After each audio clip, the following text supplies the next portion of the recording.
힐링 도유입니다. 구독과 좋아요, 알림 설정 부탁드립니다. WSWF 출연 중인 노제님의 사주를 보도록 하겠습니다. 기토라는 성향을 가지고 있습니다. 고집스럽지만 자기를 쉽게 표현하지 않는 사람, 그러니까 땅 속이거든요. 그러니까 땅 속이라는 건 땅을 파면 항상 땅 위가 되겠죠. 그러니까 절대로 보일 수 없는 부분이 바로 땅 속입니다. 자기 기준이 명확하고 자기 생각이 뚜렷합니다. 그것으로 다른 사람의 모든 얘기를 들어줄 순 있대. 내가 그로 인해서 뭔가를 바꾸거나 영향받지 않으려 한다. 그리고 생각은 또 되게 많아요. 그래서 고민도 많고 생각도 많고, 그런데 그걸 표현하는 것이 그 중간을 내가 고민하고 생각한 것을 얘기하지 않기 때문에 좀 사람들에게 엉뚱하게 보이는 측면도 가지고 있는 게 바로 기토입니다. 또 기토는 자기 영역이 명확해요. 자기 사람에게는 정말 친절하고 잘하고 끝까지 가는 사람인데, 그럼에도 불구하고 이 사람과 어떤 관계를 했을 때 이 사람이 뭔가 실수를 한 거나 나와 안 맞는다고 하면 딱 끊어버리는 성향을 가지고 있는 게 바로 기토예요. 그러니까 내 사람이 아니다라고 생각하면 더 이상 관심 두지 않아요. 그게 이제 기토라는 성향의 특징입니다. 자, 가장 중요하게 여기는 것은 바로 요렇게 관이에요.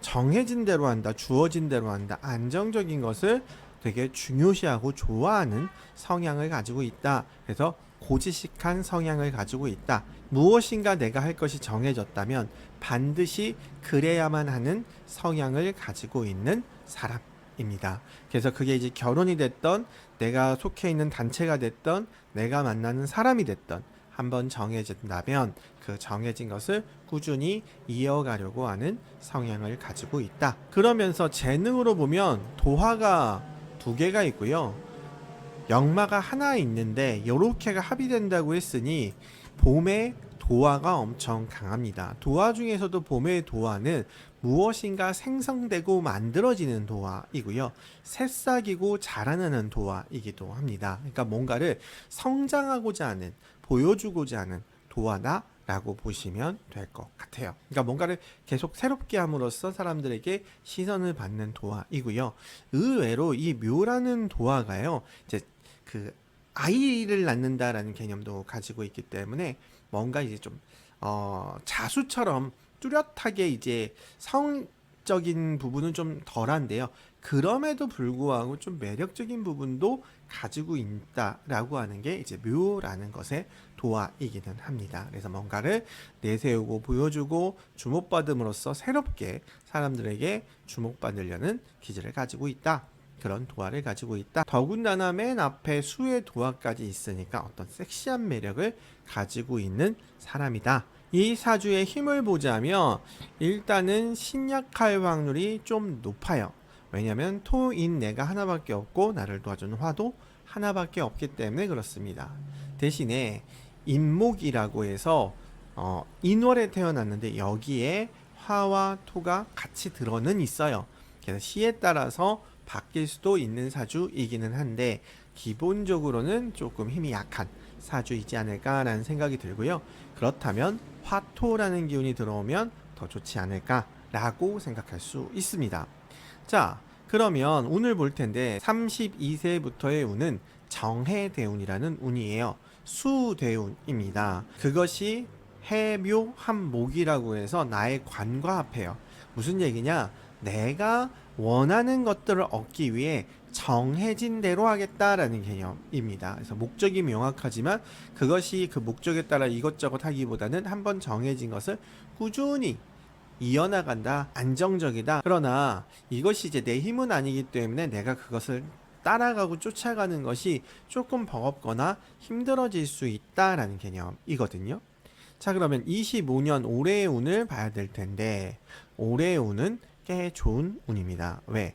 을사년입니다. 여기 화운이 들어오거든요. 화운이라는 건 인복이에요.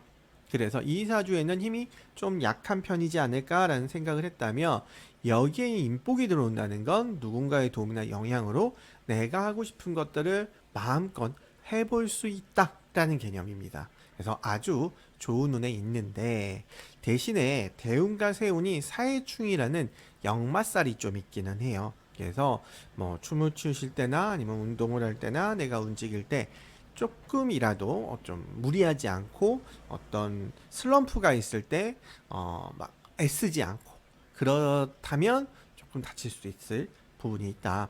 하지만 대운과 세운의 충은 직접적인 나에게 오는 충은 아니에요. 더군다나 이게 해하고 묘가 합의되어 있기 때문에 막 그렇게까지 큰 충은 아닌데요. 그러니까 보통 충이 한 2, 30%라면 이 정도 충은 한 5% 이내예요. 그래서 그렇게 크지는 않으나 그러나 충이 있기는 하기 때문에 조금은 내가 무엇인가를 무리하지 않는 선에서 내가 하고 싶은 것들을 한다면 더 좋지 않을까. 그러니까 무리하지 않는 선이라는 건 뭐냐면 내가 여기서 더하면 다칠 것 같아. 내가 여기서 더하면 너무 힘들어질 것 같아. 그 정도 내가 생각해도 이건 무리하라고 하는 그 선만 잘 지킨다면 큰 문제가 없을 것 같다. 그래서 25, 26년 두 해 운이 다 좋은 운이다. 이렇게 보시면 되고요. 자, 로제님의 이상형은요, 기묘일주이면서 인목과 묘목이 합의되어 있습니다. 그래서 안정적인 사람, 믿고 따를 만한, 내가 존경할 만한, 인정할 만한 사람을 이상형으로 생각하고요. 그러다 보니까 내가 누군가를 쉽게 믿지는 못하되 한 번 믿으면 끝까지 가려는 성향이 있습니다. 그래서 쉽게 믿지 못하는 거예요. 여러 가지 상황이나 환경이나 나와의 어떤 관계나 이런 것들을 다 따져보고 내가 확신이 쓴다면 그때부터 이제 내 사람이 되는 거고, 그런데 그때가 되면 좀 맹목적인 성향, 그러니까 내가 해줄 수 있는 걸 다 해주려고 하는 좀 바보 같은 성향도 생기기도 합니다. 자, 그러다 보니 배신을 용납하지 않아요. 왜? 내가 모든 것을 믿었기 때문에 거기에서 조금이라도 흠이 생긴다면 모든 게 깨지는 그런 부분도 가지고 있습니다. 그만큼 한 번 믿으면 끝까지 믿으려는 성향을 가지고 있다. 여기까지 로제님의 사주였고요. 언제나 행복하시고 좋은 일들만 함께 하시기를 간절히 기원 드립니다. 감사합니다.